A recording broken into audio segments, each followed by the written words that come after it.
ട്രിവാൻഡ്രംകാർ ഒരുമിച്ച് ആഘോഷിക്കുന്ന ഒരുപാട് പരിപാടികളുണ്ട്. അതിലൊന്നാണ് വെട്ടുകാട് പള്ളിയിലെ തിരുനാള്.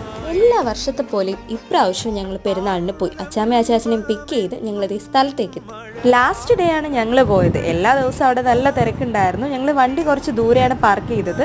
എന്നിട്ട് കുറച്ച് ദൂരം നടന്നു പോയി. ഞങ്ങൾ ഒരു 5 മണിയൊക്കെ ആയപ്പോഴത്തേനും എത്തി. ആ സമയത്ത് നല്ല തിരക്കുണ്ടായിരുന്നു. ഘോഷയാത്ര തുടങ്ങാൻ നിൽക്കുമായിരുന്നു. കുറേ കൊച്ചു കുട്ടികളുണ്ടായിരുന്നു, നന്നായിട്ടൊക്കെ ഒരുങ്ങി. നല്ല മാലാഖ കുട്ടികളും നല്ല രസമുണ്ടായിരുന്നു അവരൊക്കെ ഇങ്ങനെ ഒരുമിച്ച് കാണാനായിട്ട്. പിന്നെ കുറച്ച് നേരം കഴിഞ്ഞപ്പോൾ നേരൊക്കെ ഇരുട്ടി തുടങ്ങി.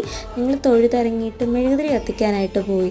അപ്പോൾ അതൊക്കെ കഴിഞ്ഞ് ആ ടൈം ആയപ്പോൾ തിരക്ക് നന്നായിട്ട് കൂടാൻ തുടങ്ങി. ആ ഒരു ലൈറ്റ് ഇടുന്ന ടൈമിലാണ് കൂടുതലും ആളുകൾ വരുന്നുണ്ടായിരുന്നത്. കാണാൻ വരുന്നവരുടെ തിരക്ക് പിന്നെ പറയണ്ടല്ലോ, പോയവർക്കറിയാം. റേഞ്ച് പോലും കിട്ടാൻ പാടായിരുന്നു, നല്ല ട്രാഫിക് ഉണ്ടായിരുന്നു. തിരുനാളിൻ്റെ ലാസ്റ്റ് ഡേ ആണ് ഞങ്ങൾ പോയത്. ലാസ്റ്റ് ഡേ എങ്കിലും പോയതിൽ ഭയങ്കര ഹാപ്പി. പിന്നെ ഞങ്ങളൊന്ന് ചായ കുടിക്കാനായിട്ട് കയറി. ചായയും പഴംപൊരിയൊക്കെ കഴിച്ച് വീട്ടിലേക്ക് പോവുകയാണ്.